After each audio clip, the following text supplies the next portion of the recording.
Well, hi there. Welcome back. Dan again from Clean Guru. So, real quick, what's the growth strategy? Well, the growth strategy is, it's not a secret. It's the same strategy I've always been encouraging, and that is to, right, find out your target market. Find out the buildings or the places you'd like to clean. Could be 25 places, could be 250, could be 1,000, I suppose. But pick the number of buildings and the kind of places you'd like to clean. Then second step, right, find out who's in charge of hiring the cleaning. And then lay out even 5, 10 steps.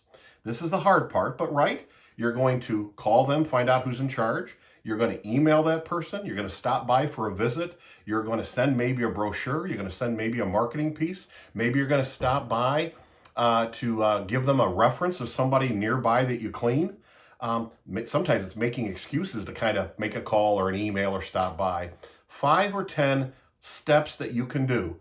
And then always do those steps about what? 4 or 5 weeks apart to all of the people in your target list. And it's amazing how farming that group can lead to a steady stream of new leads for you to bid on.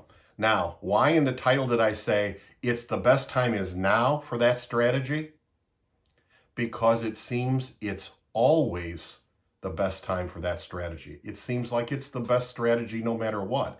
And the reason why is, I don't know what your experience has been talking to other cleaning companies, but mine over all the years is that hardly anyone will do it.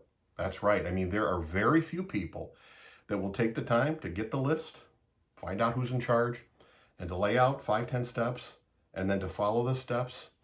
It's not impossible, but it takes a little discipline and perseverance. It's kind of hard. But if you do, you are just miles ahead of your competition. That's why this growth strategy still, it seems to me, is the best strategy for right now. Until next time, remember, you can do this. You really can.